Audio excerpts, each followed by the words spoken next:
Black Friday, Cyber Monday is so close. And so what we decided to do is I recorded this episode to walk through 5 campaigns that we're gonna use during Black Friday that we recommend, campaign structures for Facebook ads, as well as walk through some notes on things like audiences and budgeting and ads and messaging and how you can prepare yourself so that way you can have the most profitable Black Friday, Cyber Monday ever. And if you're wondering, why does Josh sound like this? It's because I had my tonsils taken out and I'm still recovering. So you might hear a little bit of Kermit the Frog coming out, but I promise you this content is good. So I want to walk through notes and things to keep in mind as you go into Black Friday, Cyber Monday. When we get into this time of the year, it's going to be very hyper aggressive. And the good thing is, CPMs are going up right now. If you're advertising, CPMs are going up.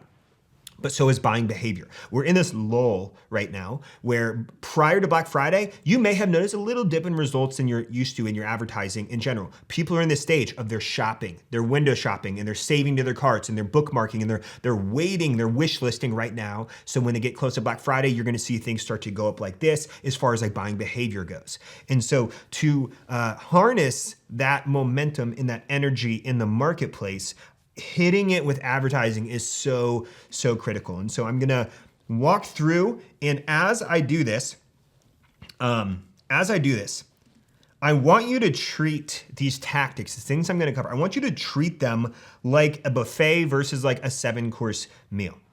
Every business is different. We work with clients that are just getting started and new. We work with brands that are doing millions of dollars a year or tens of millions of dollars a year. And so everyone's budgets are going to be different. So as I'm going through and I'm breaking down structures, you're gonna have to decide for you, like a buffet, what am I gonna choose to kind of go with here? I'm gonna break down 5 campaigns. I do not recommend you go run all 5 of these campaigns. Even on heavier spend, I'm not running 5 campaigns wide. We're actually gonna try to stay simplified. So keep that in mind, choose what you like to test, and as always, make decisions based on what you know your account responds to already and the knowledge that you have. So if you know that something like dynamic creative ads or going broad from a targeting standpoint works for you, then great, let's roll with it. If you've tried it and time again, it doesn't work for you, then probably don't try it during Black Friday, Cyber Monday that entire weekend. Whenever we run campaigns like this, so I wanna share this. We call these promo sprints. It's a short promotion, we're sprinting this. And when we look at Black Friday through Cyber Monday, that's 4 days. And if you break it into 2 campaigns, one for Black Friday and one for Cyber Monday, you really have a 3-day campaign and a 1-day campaign. So whenever we're working in small time frames of advertising, like in a non-evergreen environment, like if I'm looking to do something evergreen, I'm gonna look for certainty and I'm gonna test a lot slower.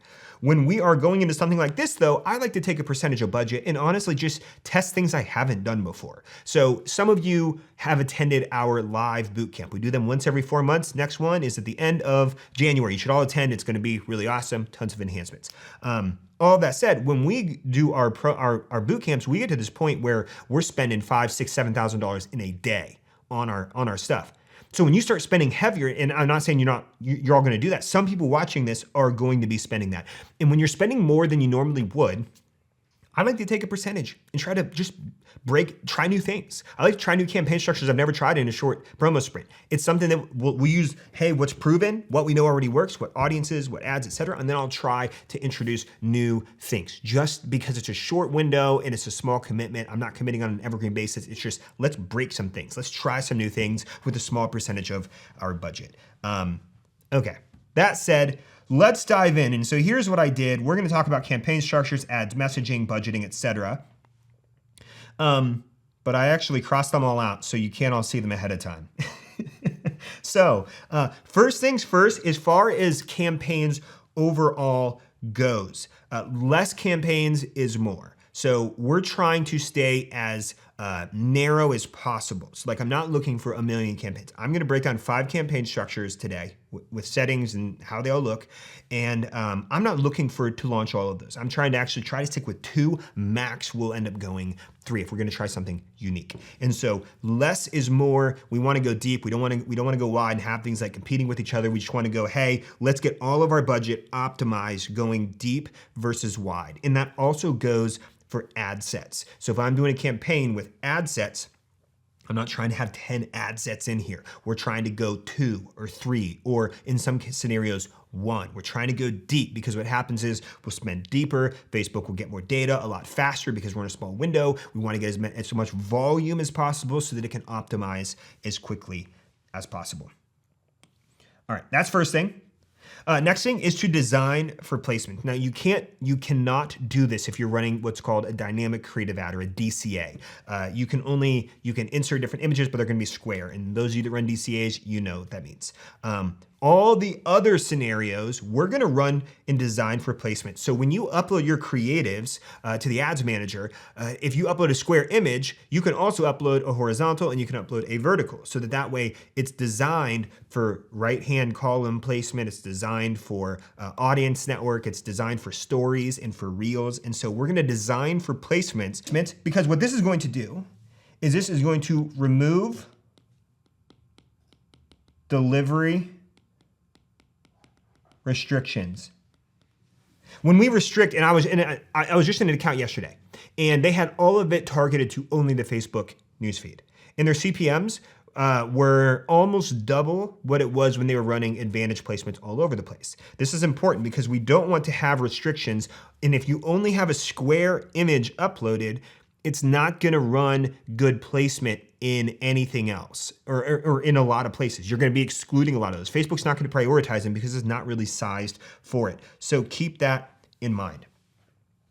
The next thing is we're going to have no custom audience exclusion. So if I'm running an evergreen campaign, we're typically excluding warm and hot custom audiences so that we're not hammering those audiences over and over and over again on an evergreen basis. We will, however, not have exclusion. So we are going to saturate our warm and hot audiences. We want to do that over this weekend. We want to hammer them with as many ads as possible. It's a short sprint, and so we're not going to exclude them in any of our cold campaigns. Ideally, from a launch standpoint, we're going to launch like 5 to 7 days in advance. If anyone has done this before, and you've gone to launch, like let's say you waited really last minute and you go to schedule your ads to go live on Black Friday morning at like 12 a.m. or 8 a.m. or whatever you want them to go live. We usually go 12 a.m. If you schedule them, but you waited until like Wednesday or Thursday, with so many advertisers trying to submit for approval and review and scheduling, usually we see a slowdown of approvals. And so last year, we had people that scheduled, clients that we scheduled, and I've made this mistake, on like Thanksgiving or on Wednesday, and they didn't even get approved until Saturday. And we're halfway through this momentum. And so don't let that happen to you. So what that means is this week and next week are your week to build these campaigns and schedule them. Schedule them in advance. You can do that on Facebook. We don't want to wait till the last minute. As far as audiences go, we're gonna really start to go bigger on these. So if you've done a lot of testing of different audiences, and you have like certain audiences that work, whether it's lookalikes or different audience, like individual audiences that you found just works, we're gonna take all of those. We're gonna build lookalike stacks. We're gonna build interest stacks, or we're even just gonna go broad. Or some of you have access to Advantage Plus audiences. This is really pushed out heavy over the last 2 weeks, 2-3 weeks. We've been doing a lot of testing with it. Kind of up in the air between broad and Advantage Plus audiences. I don't have a strong thought on feeling on either of those. We actually have a podcast in a crazy good video on Advantage Plus audiences. If you're not subscribed, go subscribe. You need to watch that video. It is edited and high production and awesome on exactly how they work. Go bigger on your audiences. Don't restrict down into these small interests. If you do that, you're going to see CPMs skyrocket, especially during this time when CPMs are going to be going higher. The next thing is consider, I'm not saying do this, but consider no gender restrictions because there are a lot of first-party buyers and a lot of second-party buyers at this moment in time.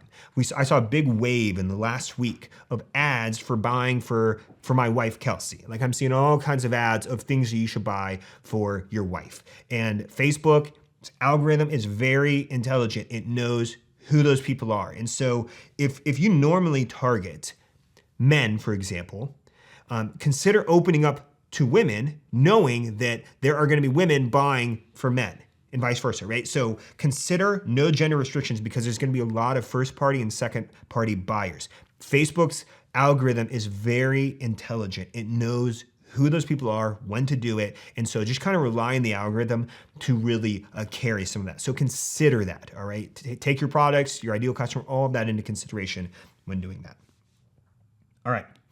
Next thing is on retargeting, use tighter windows. So instead of like, if you're running a retargeting campaign that is including custom audiences like, hey, someone that engaged with my website, or someone that purchased something, or somebody who filled out a lead form or engaged with my Instagram page in the last 90 or 180 days, we're gonna tighten it because we're gonna spend heavily in a small window. We want our dollars to go to the hottest people possible in retargeting campaigns. So just tighten up those retargeting campaigns so that way we're just really hitting the hottest people possible.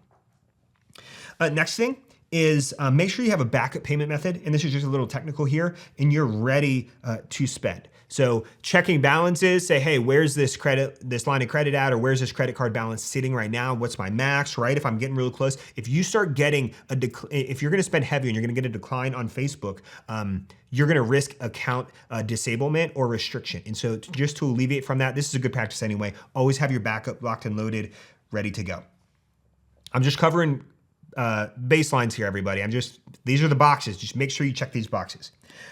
Next thing is to set scaling rules. So sit down, spend 15, 20 minutes and determine, what are my metrics? And scaling rules means scaling, and I probably should have added in here, scaling or killing. So to know when to scale or to kill something, turn something off, right? You need to set this in advance. Like if by a certain time in the day on Friday, my ROAS is below this, or my cost per purchase is below or above this, we need to turn it off, or we need to increase budget on the ad set level or the campaign level. So sit down after you've determined the structures of campaigns you're gonna do, the offers that you're gonna do, and then determine, based on my offer, which is probably gonna be aggressive, right? What are my KPIs? Right? What are my KPIs in this? What kind of ROAS am I going for? Or if I use cost per purchase and that's my metrics, what's my cost per purchase target?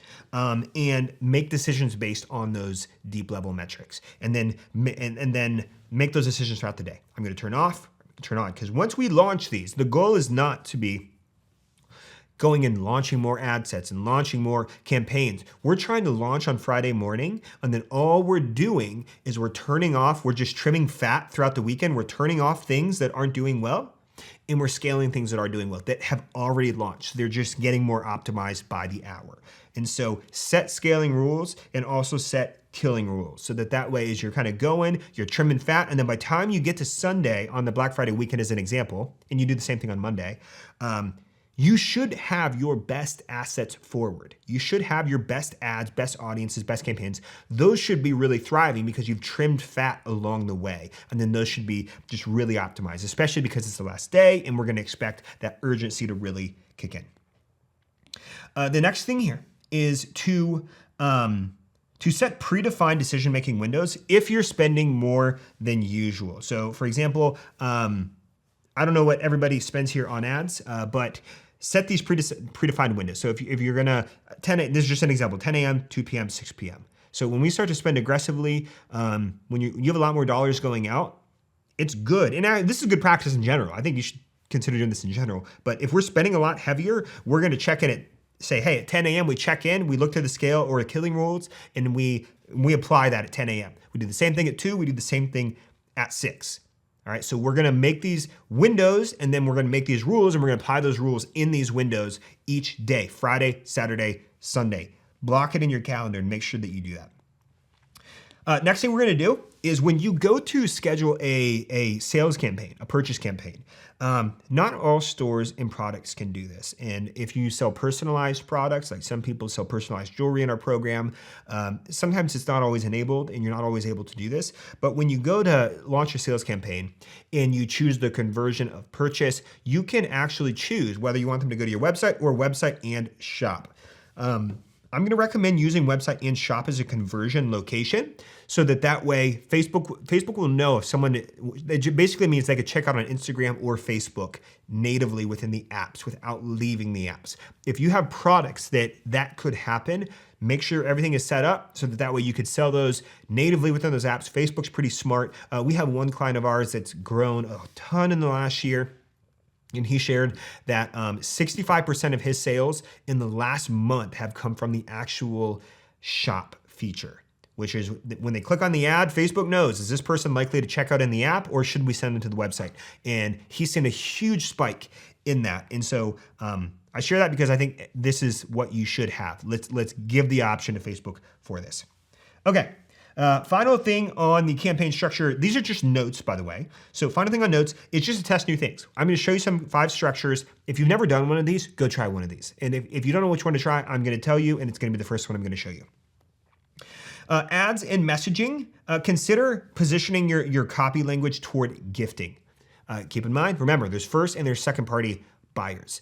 You can position your language toward people that would be buying for somebody else. And just keep that in mind with your copy. I'm not going to dive too deep into that.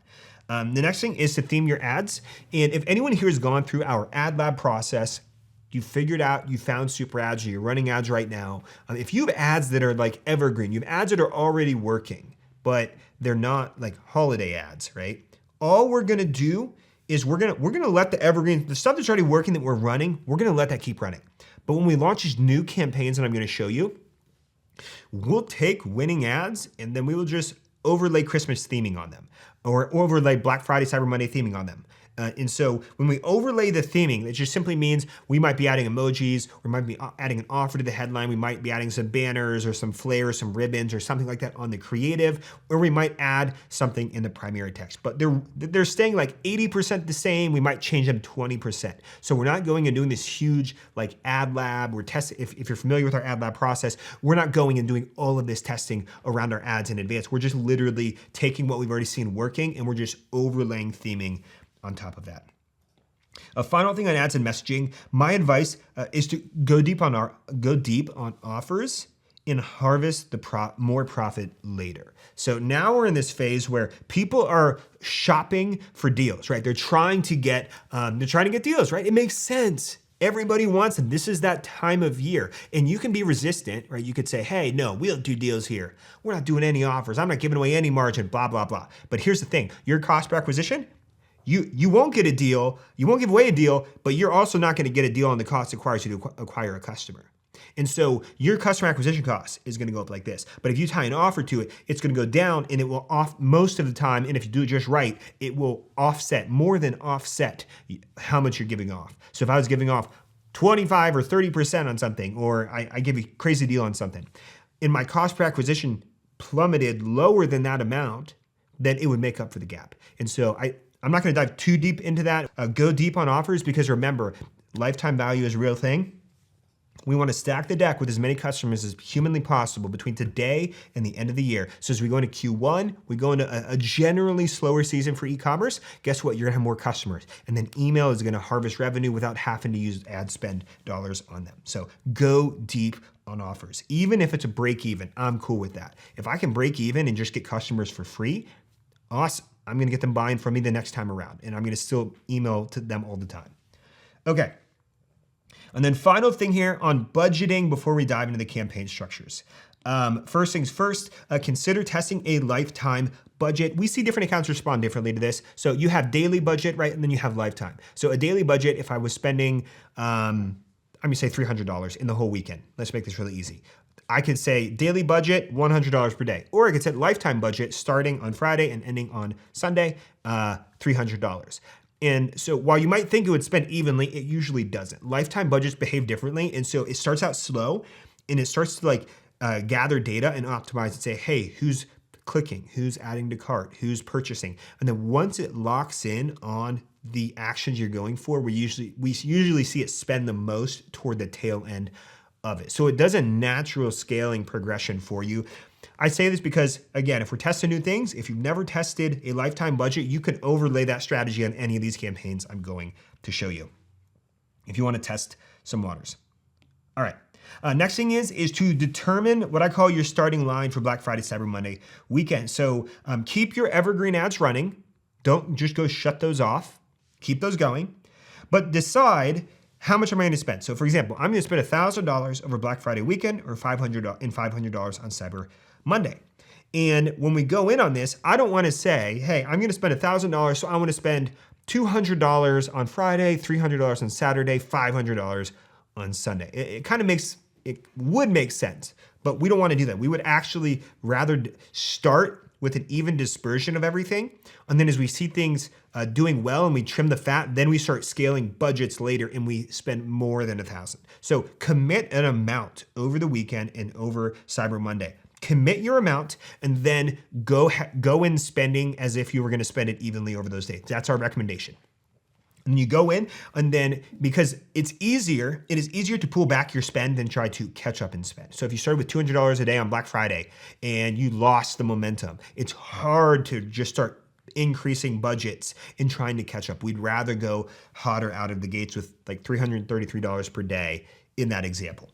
So determine your starting line, and then determine your scale rules, determine your decision-making windows, and then apply those rules in there to that starting line. And the goal is not to spend 1,000. The goal is to say, how do we spend 2,000 or 3,000 or 5,000 by the end of the weekend if we were being hyper aggressive? Well, and that might be kind of hard to 5X in 3 days, but you get the idea, right? The idea is to set the baseline, commit to that, and then the goal is to obviously spend more so long as you're hitting your target KPIs.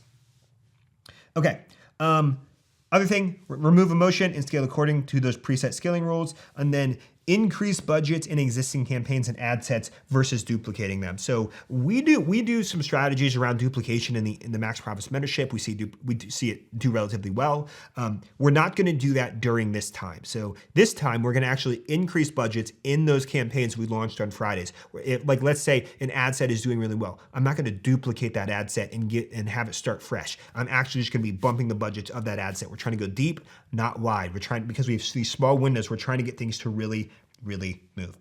All right, this is what I call this structure 1. This is the A+ Big Papa. So this is currently one of my favorite campaign structures as a whole, not only for Evergreen, but for scaling and a lot of things. So we really have seen Advantage Plus shopping campaigns do well. And so if you're not familiar with Advantage Plus shopping campaigns, they are a sales campaign, and there is no ad set level. So there is no ad set level in Advantage Plus shopping campaigns. You have the campaign level, and then you just upload different ads. So I'm going to recommend you have at least 3 unique ads in here. You can have more than that, but I recommend at least 3. I might cap it at like 5 or 6. These are the campaign settings. So we're going to go to a sales objective. We'll do a campaign level budget, daily budget, your pick. We're going to start at 12 a.m. on Friday, Black Friday. We're going to end at 11:59 p.m. on Sunday if we're running a 3-day deal. Targeting, there is no targeting in Advantage Plus shopping. So Advantage Plus shopping is broad. And there are also no exclusions. So what that means is you don't get to put in interests. It's just going to target anyone 18 to 65, both genders in the country that you choose. That's it. And it sounds kind of scary, but here's a crazy thing. Like in the most unique niches you could imagine, where it's like, hey, there's only a certain amount of people that would ever buy this. Facebook algorithm is so stinking good at finding those people. So we're loving this a lot. But what you do get to do is upload your own customer lists here. And then you can allocate a percentage of your budget to go to existing lists. So you would upload your custom audiences here. And then you can determine a percentage you want to go to this. So if you have a product that you see retargeting do relatively well, I might go 50%, maybe 40%.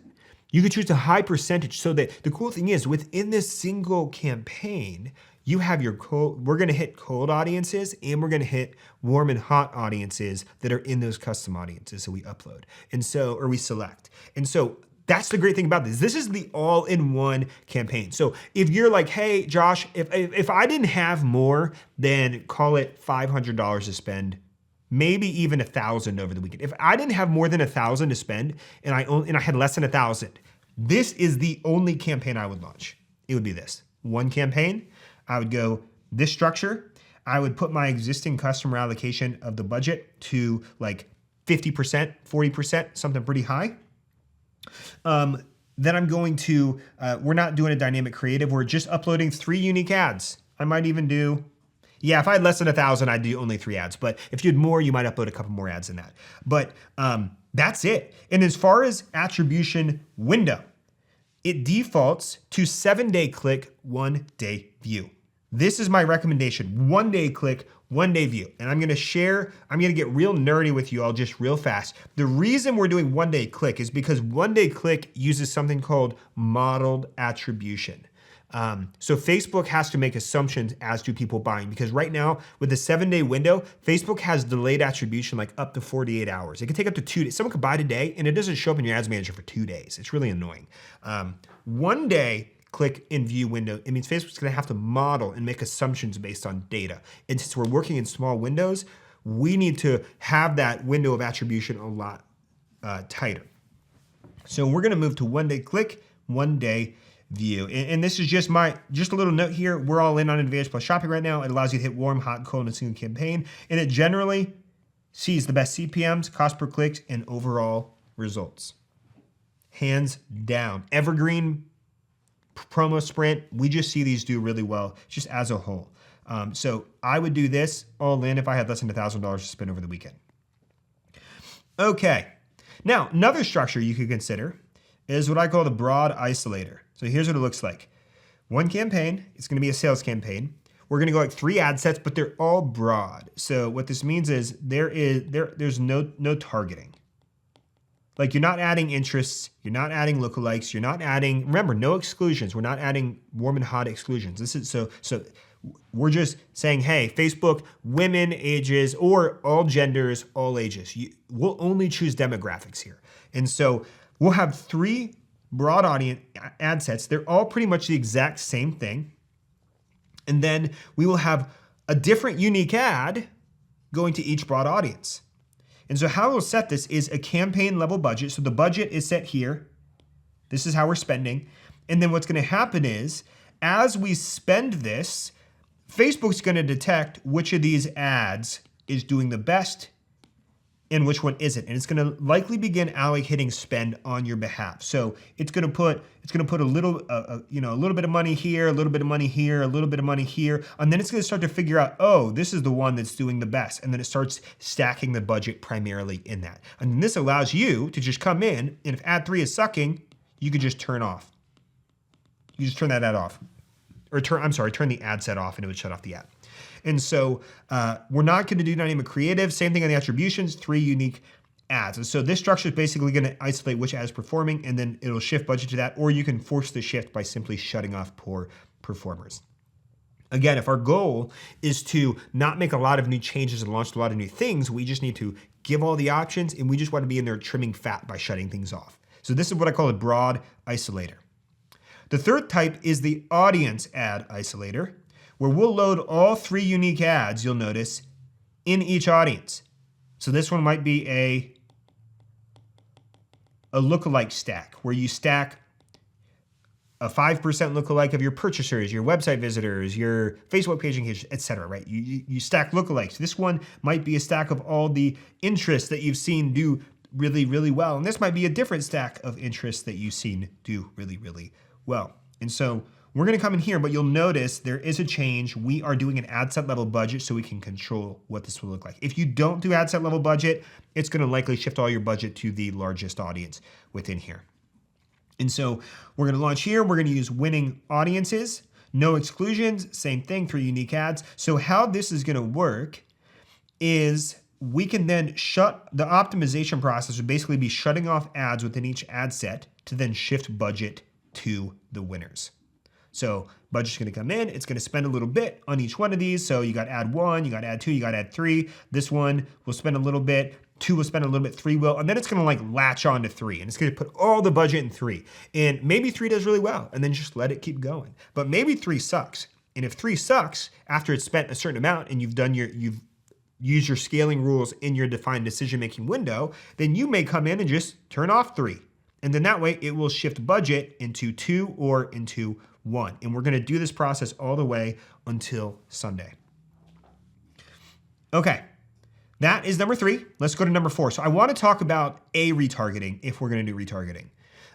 Because if you're not going to do the Advantage Plus shop, the A plus Big Papa or Big Mama, whatever you want to call it. If you're not doing that one with with retargeting percentage allocation, then I would still recommend a general retargeting. And so what that means is we're going to have a campaign and we're just going to stack all of our custom audiences together and we're going to put ads, those 3 ads against those people. And I'm using 3 ads as a placeholder. You might do 3 is the minimum I'm going with. You might use 5, you might use 6, but you probably won't need more than that unless you're spending like heavy amounts. You're spending $10,000 a day or more. You'll need to consider more ads.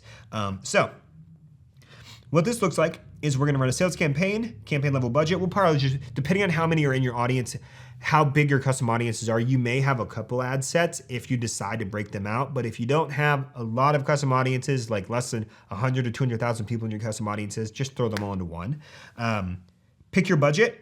And then we are going to, remember, tighter windows on that. So tighter windows on higher quality audiences like add to carts, website visitors, your list, past buyers, etc. And then this is going to basically then allow us to saturate the heck out of our warm and hot audiences. Like we are going to saturate them because we're working in tighter windows too, right? So tighter windows stacked together, and we're just going to saturate those audiences. This should be, if you're running this campaign, a very profitable campaign. If it's not, you probably have an offer or an ad problem. This should be very profitable. You should do some form of retargeting, whether it's general or it's Advantage Plus shopping. Those are the only 2 that we're kind of really recommending or really leaning into. Final campaign structure here is the broad CBO and DCA. This structure is very simple. You got a campaign, and we're going to go broad in the ad set, and we're going to have what's called a DCA, a dynamic creative ad. And this is where you're going to upload multiple headlines, multiple primary text, and multiple creatives to that dynamic ad. And then Facebook is going to mix and match your different options. It's going to start mixing and matching different images with different headlines with different primary text. Now, really fast, the reason I put this last is because I would only consider this if you have found DCAs to work well for your brand. The reason why, and nothing against DCAs in an evergreen environment, but in a sprinting environment, in our experience, they take a little while to stabilize. Like they can take 5 to 7 days or more. And so it wouldn't be my first pick unless you have seen stable success with doing these. We have some clients we work with that this structure right here works very well for them. If that's your case, then go for it, right? But for the most part, we see dynamic creative ads. They take a little while to stabilize, because there are tons of there are all those variations that Facebook's testing. And so if they have worked for you and you know what I'm talking about, then great, lean into it. If not, I would not recommend this campaign, which is why I included it, but I put it last. All right, I gotta take that itchy hat off. Man, that was bugging me. Okay. All right.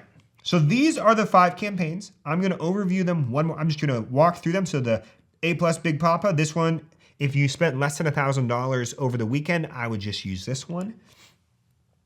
Huge fan of Advantage Plus shopping. Everybody should try this. The broad Isolator looks kind of like this. Then we have the audience ad Isolator if you find that lookalikes, interests, etc. work for you. And then general retargeting. If you're not doing structure number 1, I would have a general retargeting and then a cold campaign. I would have both. And then the final one, I would only do the broad CBO and DCA. And I say CBO because it's campaign level or campaign budget optimization. So the budget is the campaign level. Only if you have found DCAs to really work. So that's it. Those are the 5 campaigns. Those are some of the notes that we have as far as how we're going to manage this entire process. If you found value in this, I do encourage you, join our Facebook group. It's free, the e-commerce alley. Go to alleypodcast.com/group or just go on Facebook and search the e-commerce alley. We actually delivered this content to our group several weeks ago. So they got it first. So if you want to get on that, you want to get access to training just like this, we do it every single week here in the studio, then go join the group and we'll see you in the next episode.